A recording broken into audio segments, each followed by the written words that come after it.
My right, fighting out of the blue corner, wearing black trunks with silver trim, trimmed in the U.S. flag. Hailing from Little Rock, Arkansas, he weighed in at a trim and ready 166 pounds. His record, 28 wins, 2 losses and 1 draw, with 17 wins coming by way of knockout. Here is the 2000 Olympic bronze medalist, the current WBC #1 ranked contender, and the former undisputed middleweight champion of the world, known as Bad Intentions, introducing Jermain Taylor.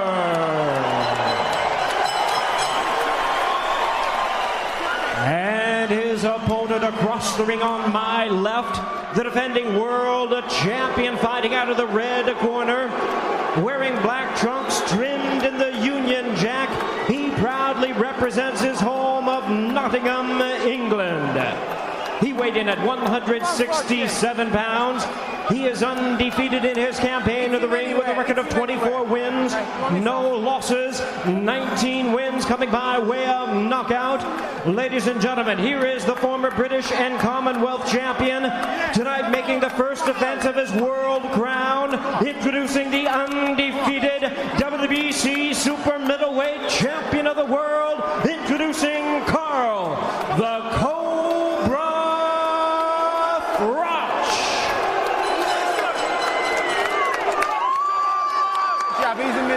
Once again, 12 rounds of championship boxing scheduled. Our referee in charge now to give instructions is Michael Ortega. Okay, Jermain.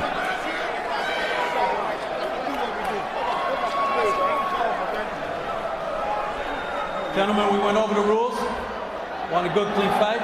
Protect yourself at all times. Obey my commands at all times. Good luck to both of you. Touch them up. And before the first bell, let's give you the results of our poll question. We asked you to predict how Carl Froch, undefeated and never knocked down, would fare in tonight's fight against Jermain Taylor. And here's how you voted. Well, the fascinating thing is, obviously, this is a pro-Taylor crowd texting, and the most amazing thing is they think Froch is going down and losing. Carl Froch taking the biggest gamble of his career. If he wins, he becomes part of boxing's elite. If he loses, he goes back home with nothing. Jermain Taylor, a must-win fight. If he wins, he's right back in the spotlight. But if he loses, his luster will be tarnished, and he has to go to the back of the line. Round 1, scheduled for 12. Carl Froch winked at Jermain Taylor when he walked out. He is a confident man, Carl Froch. And early on, the battle of the jab will be very interesting for these two fighters. Taylor missing with the wild left hook. Froch feels that he's a natural super middleweight. Nice right hand by Taylor.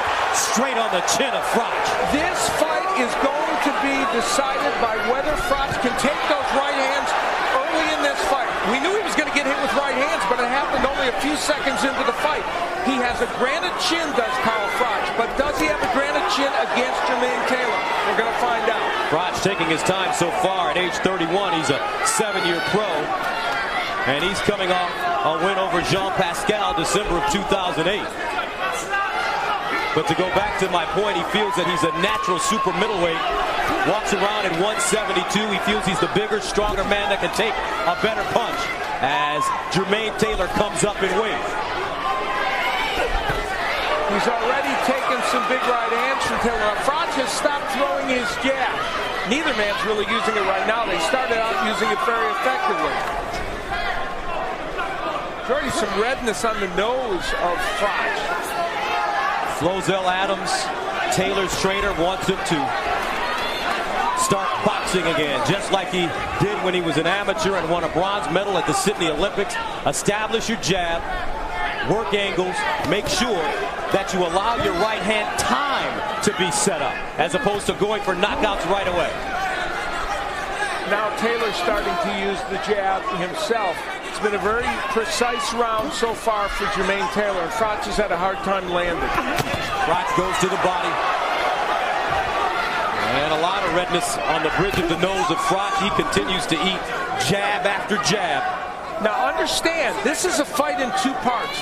Almost everybody expected Taylor to start out well and do well early. But, big right by Froch. But can Jermain Taylor sustain this in the second half of the fight? We'll get to that later. Jermain Taylor has had stamina problems in his career. After 5 rounds, 6 rounds, he has waned. He did it against Bernard Hopkins, Kelly Pavlik, even did it most recently against Jeff Lacey, doing a lot of holding from round 6 on, especially when the fight went inside. Froch patient, and I would imagine that he wants to see how hard of a puncher the 166-pound Taylor is. And he's gotten a little taste of it so far. Short left hook on a pivot by Taylor. And that's the end of the first round. The feeling out process did not take long. Okay, listen to me. Listen, you're half asleep that round. You've got to be sharper on the jab. Don't wait on him. If you're not ready to punch, just move round, okay? You're listening to me. You're listening to me. You with me? Yeah. Let's get this jab and right hand working now and shorten your rock up. Move side Good to side. advice, Robert McCracken, about using the jab. Now, Taylor landed this right hand right off the get-go. That was 15 or 20 seconds into the fight after a jab. And then later on in the round, Carl Froch was able to get that right hand home and push Taylor back. Not as good as Taylor's, but Taylor tested him early with that right hand. And boy, Robert McCracken gave the greatest advice to use the jab. McCracken, a 10-year pro, took a 33-0 record with 20 KOs into his only world title fight versus WBC middleweight champion Keith Holmes in 2000, and he was TKO'd in the 11th round. He finished with a 33-2 record. Round 2. Let's see if Froch becomes busier, especially with his jab. You know, Gus, that's almost exactly the way most people that look at this fight, the boxing pundits, would have expected round 1 to go. Froch told us, though, that he has no problems being patient because he would like, if he can't get something early, to take Jermain Taylor in the deep water because of his reputation as being a fighter that has stamina problems as the fight continues. You know, Jermain was brutally honest with us. He admitted that he has not, he's cut corners in training, not eating right, and he said there have been in many of his fights times where he was literally buying time, trying to pace himself, but he said that's all over now. So we're going to find out if this fight goes on, whether it is all over. Froch said, you know what, animals don't change their stripes. Taylor, though, looks much more relaxed than we've seen him in the past.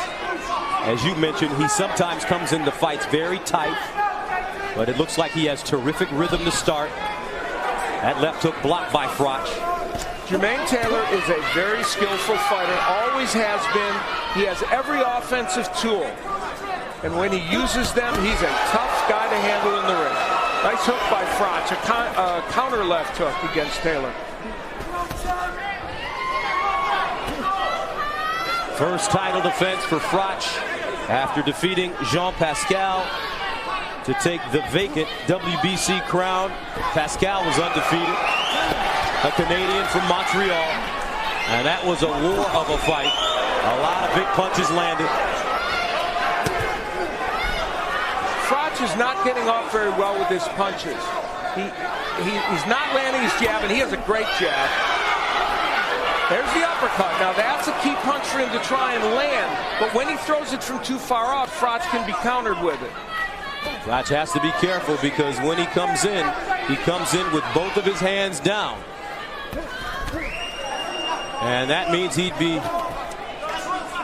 able to be lined up for a nice short left hook. Don't pull him by the neck. Don't pull him.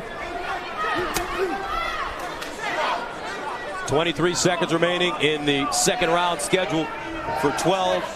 The WBC Super Middleweight Championship. Froch trying to get through with a right hand. And he did land a very nice right hand there. Didn't do much damage to Taylor.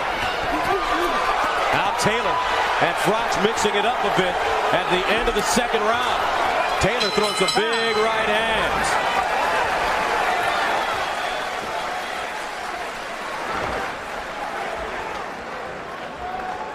All right, baby, what did you see?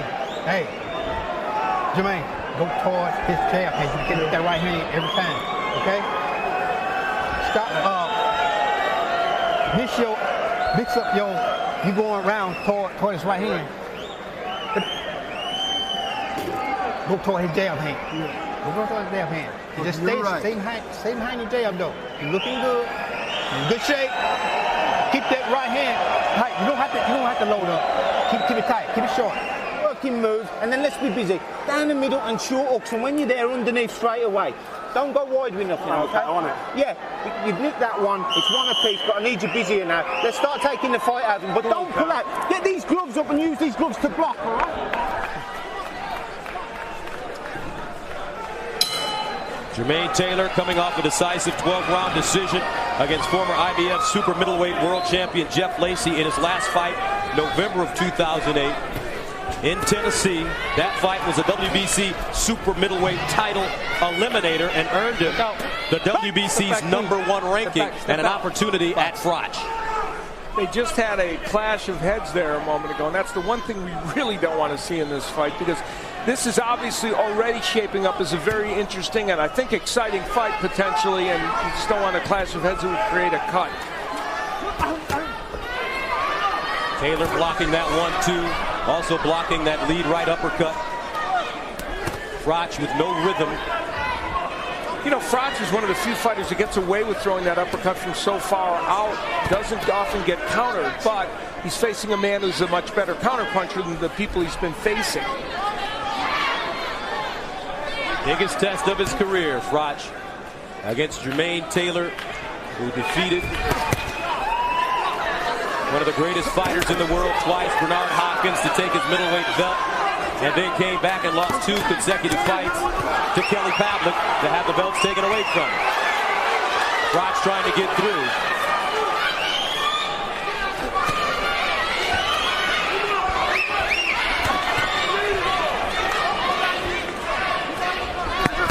Oh, nice right hand by Taylor. That backed up Froch, but Froch steps right back and delivers a right of his own and smiles. That is quintessential Carl Froch. You hit him with a monster punch and he comes right back. He did that for 12 rounds with Jean Pascal. That's an important moment in this fight because Taylor hurt him. Taylor can't really go in after him now because he got nailed with the big right hand when he came in. Froch blocks the left hook. Froch starting to get his confidence now. Taylor continues to pop the jab. Oh my! Froch on the ropes. He may be hurt. Froch backing up. Taylor moving in. Froch is hurt. Right hand, and Froch goes down. 4, 5, 6, 7, 8. All right, let's go. It's the first time he's been knocked down in his career. 26 seconds left. Can Taylor finish him? Taylor has him wounded. Remember the Kelly Pavlik fight where Taylor did not finish it and it came back to haunt him. 10 seconds. And Froch, another right hand left hook. Froch wobbly. And that's the end of the round. Bad Intentions. One of the best rounds Give me the ice break. for You've got Taylor to listen to me. in quite some Your legs time. out. You had that round under control and then you went in for a big shot and left yourself wide open. Listen to me. You've got to get tidier. You're coming out and you're pulling your head up and you're sticking your chin in the air and he's just coming back at you over the top. One, two. Yeah, because you're loading up and you're looking for big shots and you're pulling out with your chin in the air. You've got to get your chin down, you've got to move your head, and you've got to get these gloves up after you punch. He's punching back. You've got to block and parry. Jermain Taylor landed some hellacious right hands. Now there's the right hand in which Froch would come back with his own right hand. So at that point, Froch had things together. But as Froch bull rushed him, which Robert McCracken told him he did carelessly, and he did, a right hand lands from Jermain Taylor and sends Froch to the canvas. Chin down as Froch knocked down for the first time in his career. Now we will see what he's made of. Undefeated at 24-0. Carl Froch has to dig deep now because the man standing on the opposite side of the ring is a true champion. Now, I would go back to the script that people thought about this fight, and even with that dramatic round by Jermain Taylor, it bears repeating. Most expected him to have a very good portion in the first part of this fight. Can he sustain it? Let him up. Box.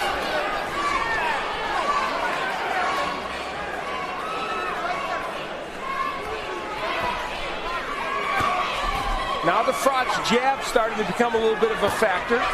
He has an excellent jab when he uses it. Don't backhand. Taylor would love to come over that jab, though, because it's so low. He's rolling it back. Come over that jab with the right hand. Froch's Taylor made for it there. He barely misses. Left hand by Taylor. Now right there, that was a left uppercut that Froch was throwing, and Taylor countered it. Round 4 scheduled for 12. Jermain Taylor, the challenger in the black trunks. Carl Froch, the Englishman and champion, in the black and red trunks. His nickname is the Cobra. First title defense for Froch, who won a bronze medal at the World Championships as an amateur. One of the biggest moments of his career in Belfast, England. Had over 100 amateur fights. You know, Jermain Taylor's defense in this fight has been excellent, and you could easily overlook that. He has blocked a lot of punches, slipped punches, and made it very hard for Froch to hit him. Under a minute to go in the 4th round. Taylor, very relaxed through 4 so far. You know, Jermain Taylor has not scored a knockout since 2005, which is a fairly long drought. Now, during that time, he's fought nothing but champions or former champions. So he's had a tremendous, punches in front, you know, hit behind, okay? tremendously good list of opponents in front of him. Hey, don't watch that elbow. Keep that elbow in. Uppercut blocked by Froch. Hey, let him out. Let him out. Step back. Step back. Under 10 seconds to go in the 4th round. Scheduled for 12. Froch, Taylor, and they are banging. Time.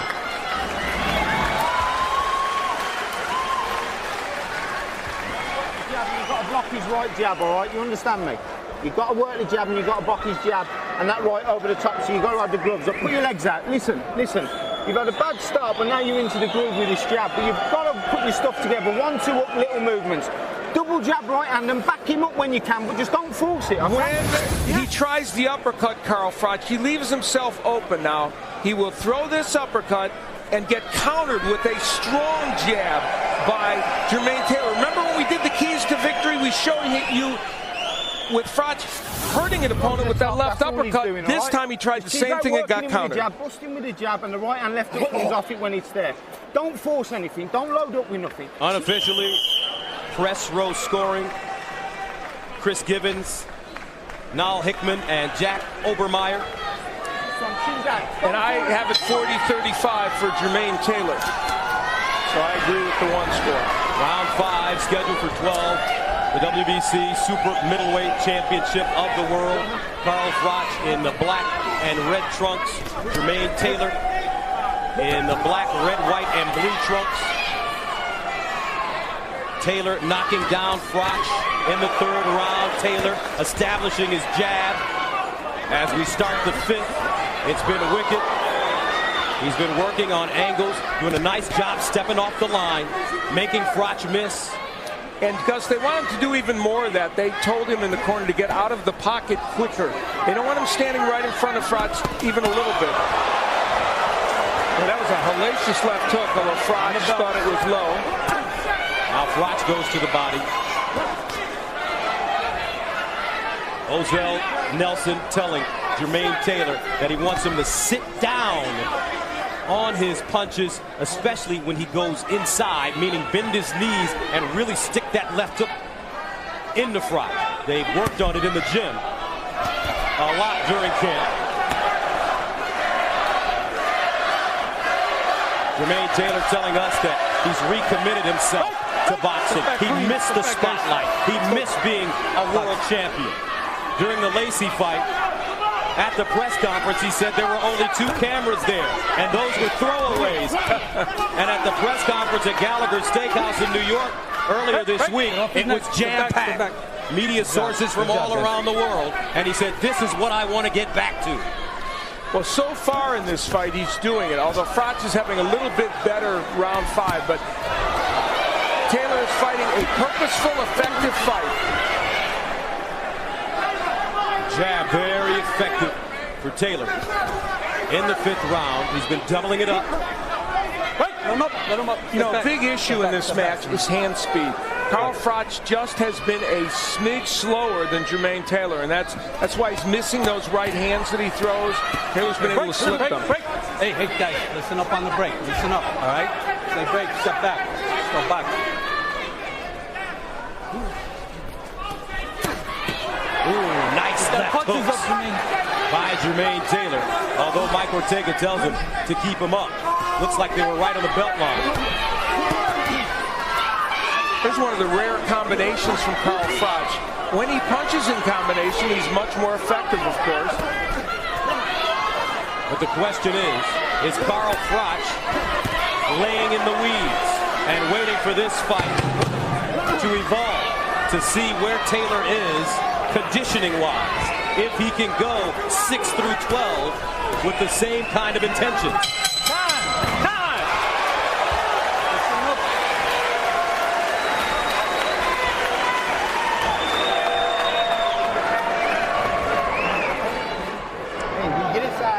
I want you to bend them freaking knees, and that's both sides of the body.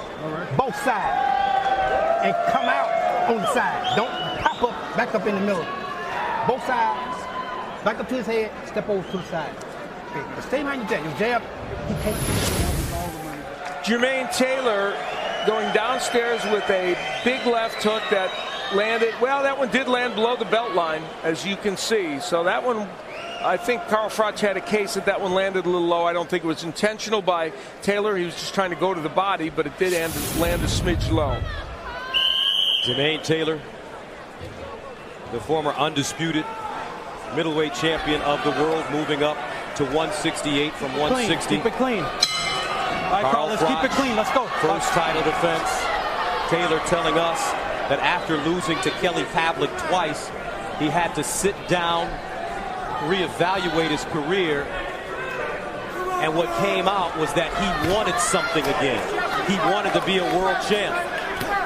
And back in the back of his mind, remember when he told us, Al, in the darkest part of his mind, he wants Kelly Pavlik again because he feels that he's better than Kelly Pavlik and he can beat him if given another opportunity. That's one of those challenges still out there, and many wondered if he would be nice jab by Taylor as a counterpunch. Many wondered, could Jermain Taylor be hungry again? He said, I'm hungry to win a title, and I think the other thing he's hungry for is to try and beat Pavlik. Now, they told Froch in his corner to use the jab, the 1-2, and be busier, and he's having a hard time doing those things. Nice right hand by Froch. That's another right hand by Froch. And that backs up Taylor. That's as good a right hand, I think, as Carl Froch can throw. Remember, Froch has been down. He went down in the 3rd round as Taylor scored a right hand to drop the world champion. 6th round, though, scheduled for 12. Both fighters exchanging stiff jabs. You know, Robert McCracken shows you why he's a good trainer. He told Froch to throw the jab, the straight right hand, and by golly, he did it and it worked. Froch now finding a rhythm. He looks like his confidence is starting to grow. He's found his range. Taylor coming over the top. Froch may or may not be winning this round, though there's time still to do it. But he's certainly having his best round of the fight, I think. I would agree. Under a minute to go in round number 6. And you just wonder, in the back of Taylor's mind, is he saying, can I get through 12? Do I have the gas? Step back. And Gus, you and I both were struck with his honesty about past fights in which he said, it was in my mind every second. And here we are in round 6, and there's a slight discernible difference in which Froch is doing better.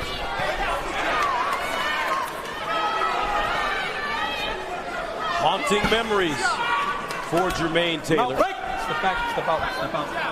Now watch your head. Watch your head inside, both of you guys. Round 6, a much closer round. Could go either way. Left hook by Froch, connecting. He blocks Taylor's jab. Taylor, nice work at the end of the round.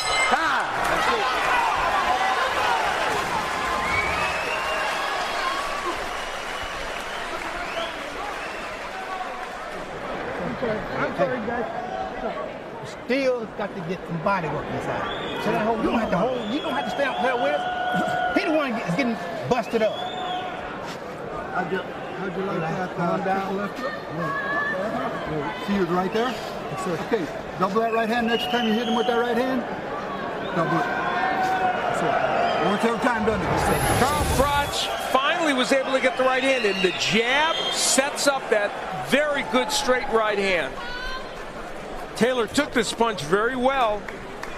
I mean, this is a beauty. And again, the jab, the key to that punch landing. And at the end of the round, Jermain Taylor trying to rally as they both exchanged kind of a wild punches. Halfway through this title fight, the champion, Carl Froch, needs to rally if he wants to keep his belt. Froch in the black and red trunks. Jermain Taylor in the black, red, white, and blue trunks. And remember, Froch was down in round 3. And if there is a criticism of Jermain Taylor that it'd be hard for him to dispute, it is that he is not a great finisher. He has knocked people down among his upper echelon opponents, but not been able to finish them. And so far, that's true in this fight with Froch when he had him in trouble with a little bit left in the round. Most of those punches blocked by Taylor. Taylor's defense has been excellent tonight. Yeah, the only round in which Froch was able to land a series of good punches was round 6, and that was when he went straight up the middle on Taylor and didn't throw those wide punches. Doubling up the jab, Taylor connecting.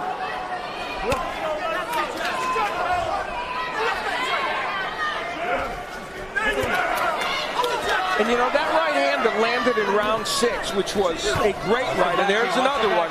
The question will be, could those right hands have more impact in round 9 or 10? We'll probably get a chance to find out. Froch is getting that right in again. Froch has not gone to the body in this fight. Moselle Nelson, Taylor's trainer, telling him he wants to throw shots to the body. Nice stiff jab by Taylor. Backing up. Both men are more effective with the jab this round. I mean, they're both doing a very good job with that punch. Step out, let him out. Step back.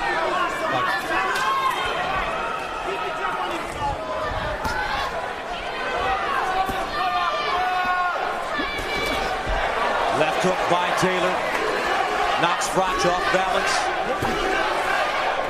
One of the things in this fight is that Taylor has a more diversified attack than Carl Froch. The left hook is a perfect example. His left hook much better than Froch. Once upon a time, Jermain Taylor was considered the future of the 160-pound division. He lived up to the expectations for all intents and purposes. He really did to a great extent. You know, he beat a legend of Bernard Hopkins, defended the title several times, and lost to a very good champion in Kelly Pavlik. Froch trying to rally at the end of the 7th round. Hey. Yep. Hey. Sorry. Got him behind the head. Be careful. Time. And that's it. Listen, son. You just got to keep working him with that jab, and your right hand will come off it, okay? Your right hand's going to come off it. Chin down and bend your knees when he punches back, okay? They'll go over the top, but if you pull out and stand up tall, he'll catch you back. Use your right glove to block his jab, okay? Not now and again, because he'll jab you every now and again for no reason, okay? Ice bag on his head. Right glove to block his jab. How are we doing? Circle toward his jab hand. Keep him turning. Punch move is beautiful, okay? That double right hand will work, and the body shots will work. Well, McCracken talked about using the right hand to block the jab of Taylor because he keeps his left hand so low. There is the jab that they're talking about. He does not bring his right hand over. If you keep your left hand low, like Carl Froch does, you need to employ the same defense Kenny Norton and Archie Moore used to use. Bring your right glove over to block your face. He doesn't really do that. That's the crab, or as Archie Moore would call it, the mongoose. Round 8 scheduled for 12.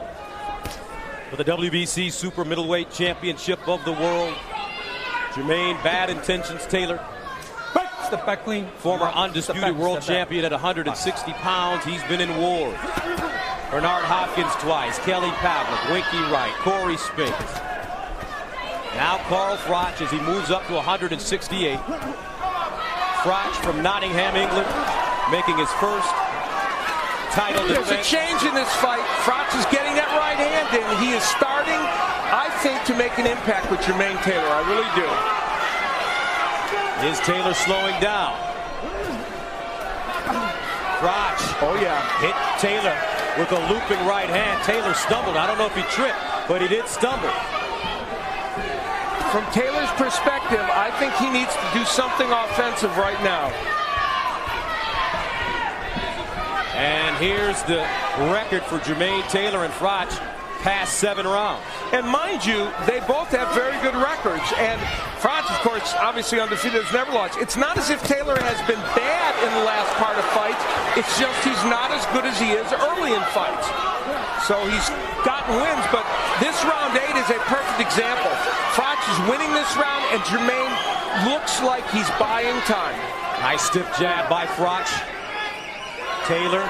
Froch has a problem with his right eye. He's kind of blinking out of it. Taylor not as busy. Double jab by Froch. Taylor waiting.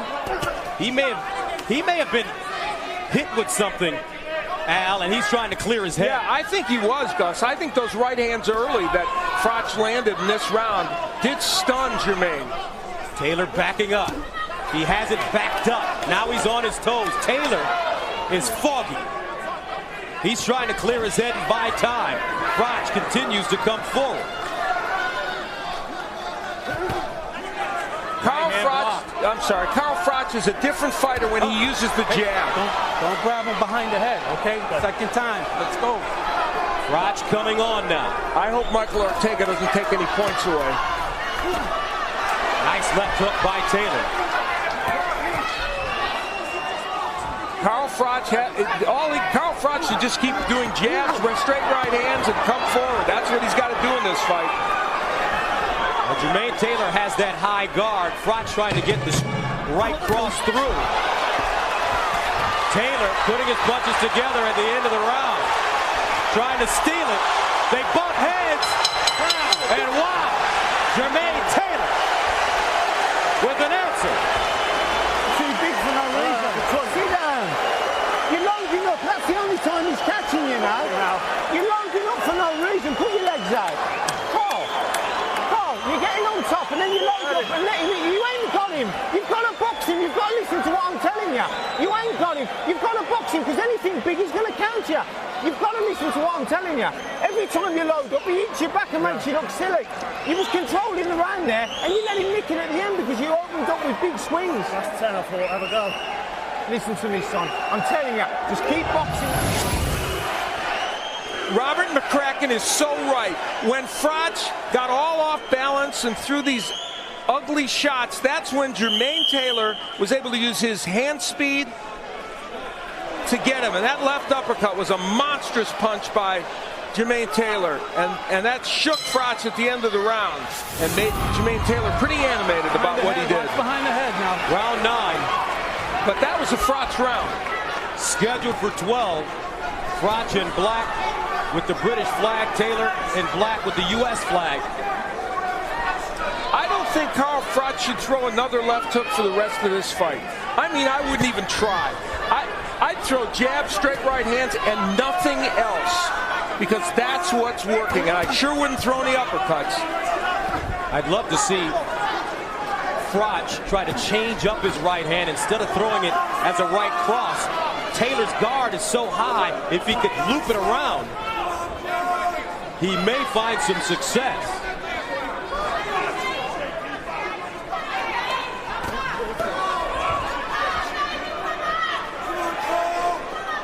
The pace of this fight has slowed a little bit here, primarily because Jermain Taylor is kind of pacing himself right now, and Froch doesn't want to attack wildly. Taylor looks like he has plenty of gas. Continue to pop. He continues to pop his jab, and it's scoring big for him. Continuing to block most of Froch's shots. Now he goes to the body. Now that uppercut was okay for Froch to throw because he was close to Taylor, and he almost landed it. Taylor's jab's been very effective in this round, but Froch has landed some very good punches as well. It's a really interesting tactical fight. Now Froch trying to lean in with that right hand.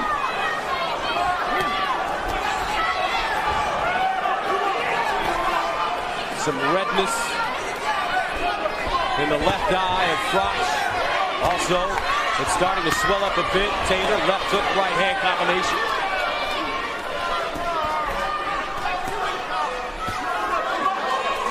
The problem for Carl Froch is that these rounds, starting from round 6, have been pretty close rounds. I've given him 2 of the 3, Gus, and this one's up for grabs.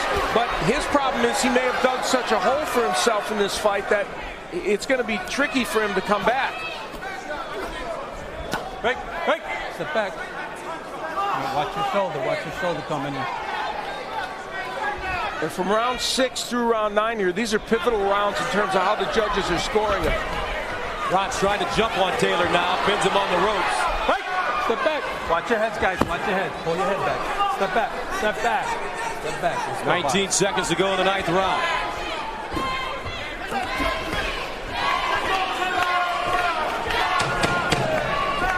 Taylor. A lot of gas in the tank, folks. He said he'd been eating well, sleeping well, training well. And it looks like it so far.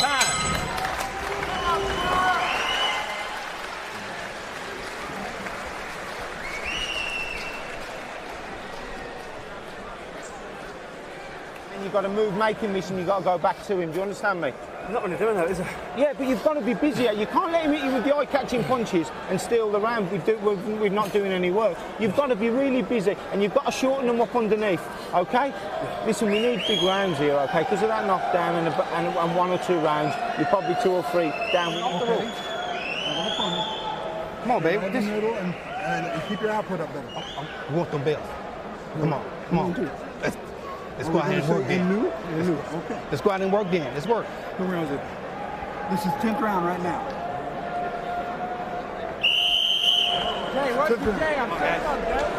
Chris Givens from the Arkansas Democrat Gazette.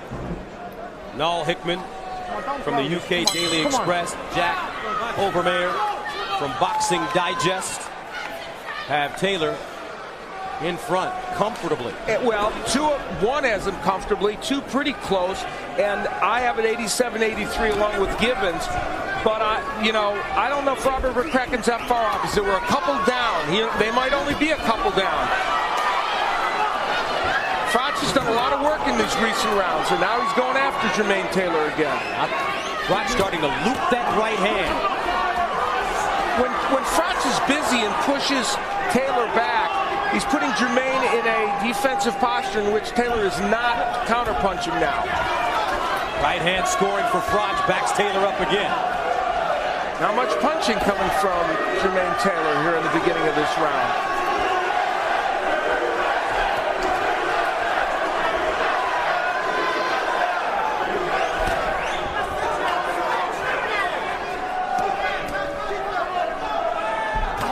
Froch is winning the battle of the jab now. Taylor's jab, when he throws it, it's very effective and it's hard, but Froch is throwing more. See, there's a good one from Taylor, but that's the only one he's thrown really the whole round. Combination punching by Froch. Most of those blocked by Taylor, but some getting through. Well, this is a Carl Froch round right now, so whether he needs a knockdown to get him back in this fight or winning all these rounds remaining can do it, he's giving himself a start here in round 10 anyway, because he is dominating the round. That's right, Taylor. Step back, Jermain. Step back. Step back. Giving a lot of ground to Froch in the 10th round.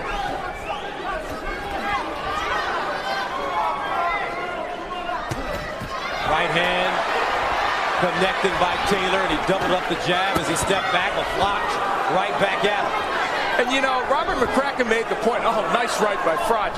Taylor lands what he called eye-popping punches, and that could negate all the good work Froch does over the course of the round.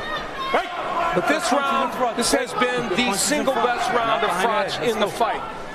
Froch starting to go around Taylor's high guard. Taylor lead right hand, gets through. And that time Froch did something interesting. He slipped one of Taylor's punches. He doesn't always do. Froch does have a great chin.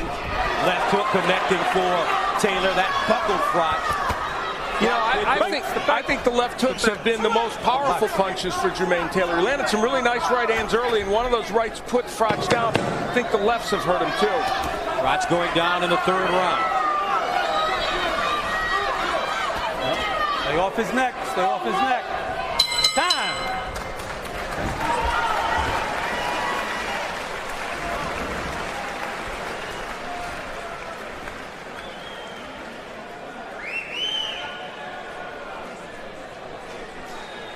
The jab, and you've got to work him, but you've got to have your chin down because you come back with the odd counter over the top. Yeah. You're listening to me. We've got to have 2 big rounds behind the jab. 1, 2 hooks, and then you get the movement, your body and head, all right?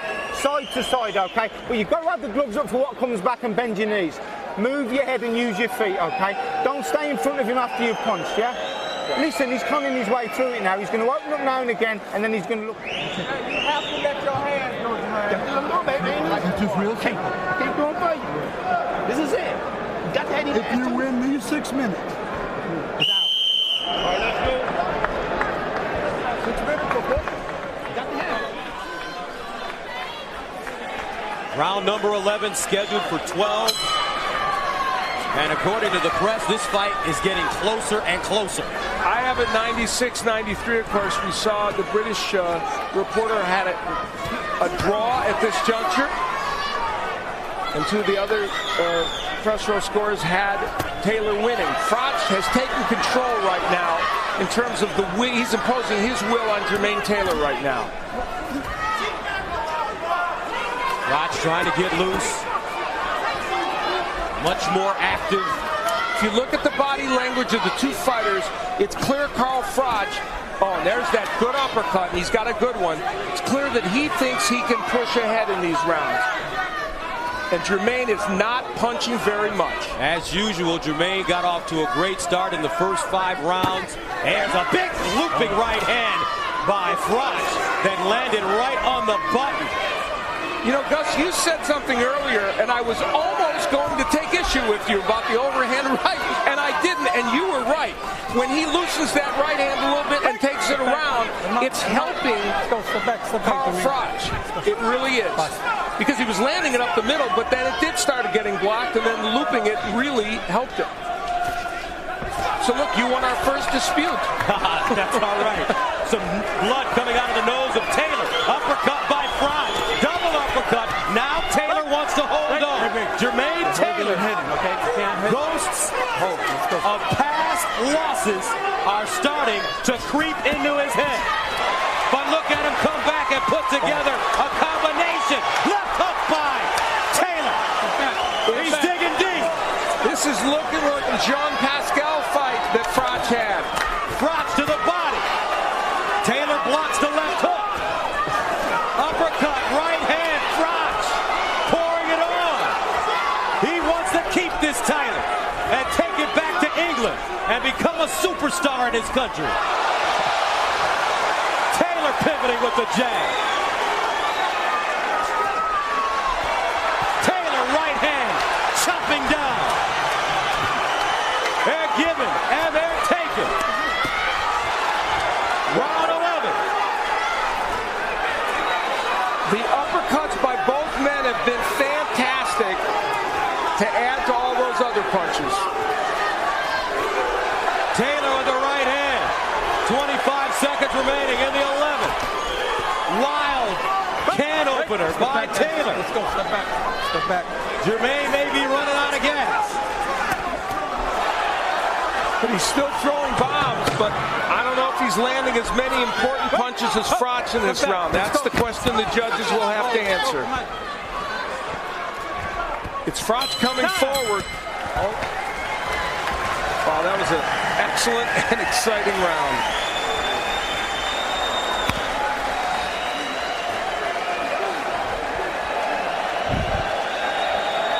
You've got to have this round. You've got to have this round and you'll win the fight, okay? You've got to have it big, though, behind the jab and the combinations. Do me a favour, don't swing and load up because he'll hit your back, all right? He would... Carl Froch coming around the guard, something Gus talked about, and landing a big right hand early in the round.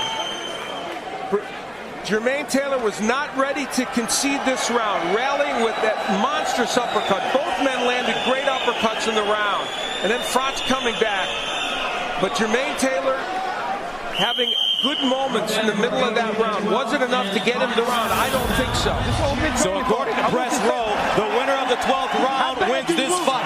How bad do you want? And I have it a 2-point fight for Taylor, but it could easily be a draw or a 1-point fight, perhaps, for Carl Froch at this point. Many close rounds in the middle of this. I gave round 7 to Froch. That's the difference. Round 12 for the WBC Super Middleweight Championship of the World. Carl Froch, the Englishman, wants to retain it. Jermain Taylor, the former undisputed middleweight champion, wants to take it. Taylor with some crisp punching to start the round. Now Froch backs him up, and Taylor holds on.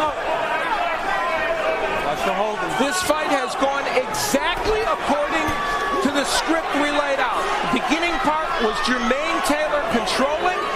The last part is Carl Froch coming back like all get out.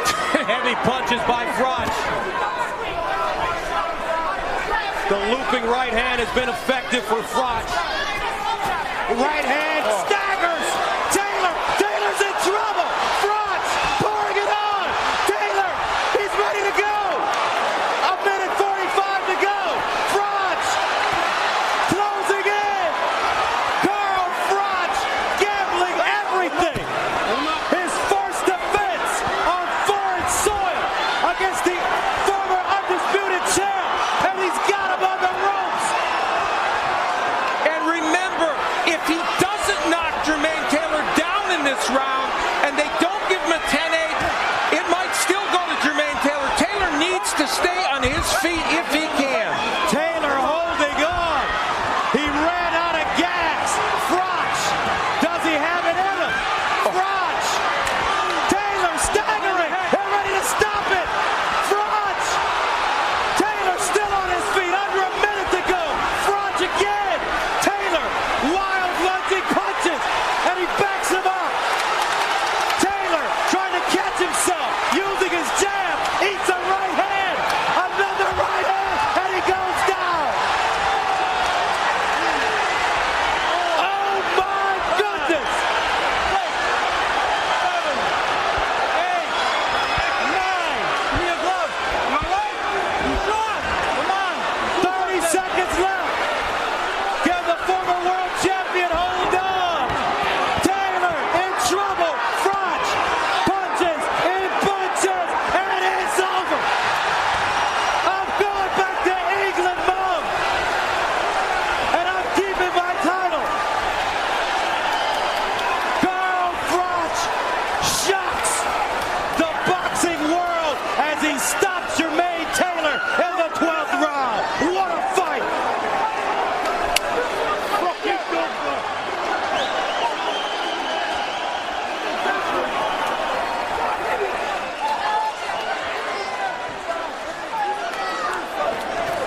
did this fight live up to expectations? It went according to the plan Carl Froch would have expected, and those people that supported him would have expected. He came back in the second half of this fight after a terrible beginning in the first 5, and for this man, Jermain Taylor, what a terrific disappointment.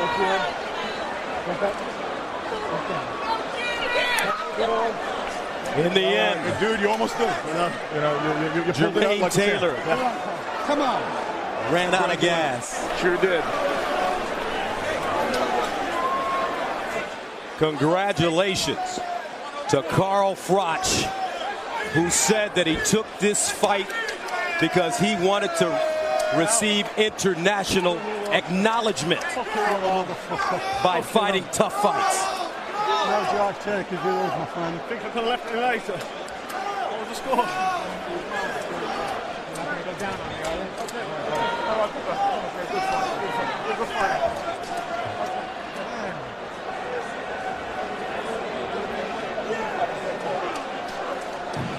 I don't know why I didn't believe in myself. Come on. I just didn't believe in myself early on. Cheers, brother. Thank you, man. Thank you. It was an astonishing 12th round. Taylor had been in trouble most of the round, but if there had been no knockdown, there was concern that he'd still be in trouble about a decision. That knockdown is what gave Carl Froch, even if this fight had ended, a good chance to win the fight. But as you can see, Jermain Taylor hurt bad enough that Carl Froch realized, I have a very good chance of ending this fight, which of course is important depending on how the scores would have been. We take a look again at the knockdown.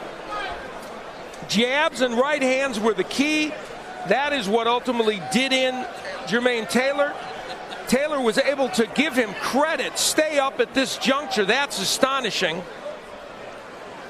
because he was getting hit with some monstrous punches. And give Carl Froch credit for giving himself distance to punch. He didn't get himself so caught up to get so close to Jermain Taylor that he didn't give himself distance to punch. That was, I think, the key in him ending up stopping Taylor in this fight. And this is the end of the fight, with Ortega looking on very carefully. See, Froch gives himself enough room to punch. He doesn't smother his punches and just keeps punching, and ultimately the fight is stopped. What a dramatic ending and what an astonishing performance by Carl Froch. And based on the scorecards, if Jermain Taylor could have stood up and finished the fight, he would have won.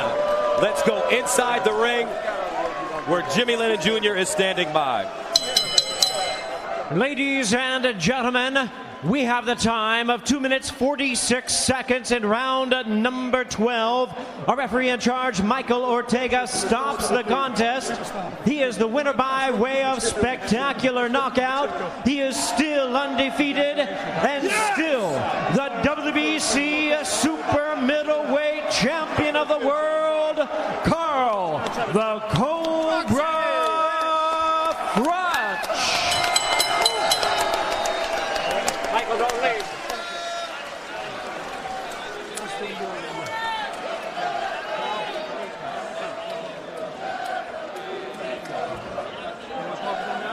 Most people didn't know Carl Froch's name before he came over to take this fight with Jermain Taylor. Big respect, man.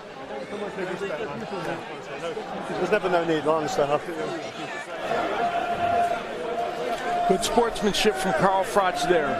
Fine with you, man. It's a learn to move. Nice, man. It was a great fight, But you have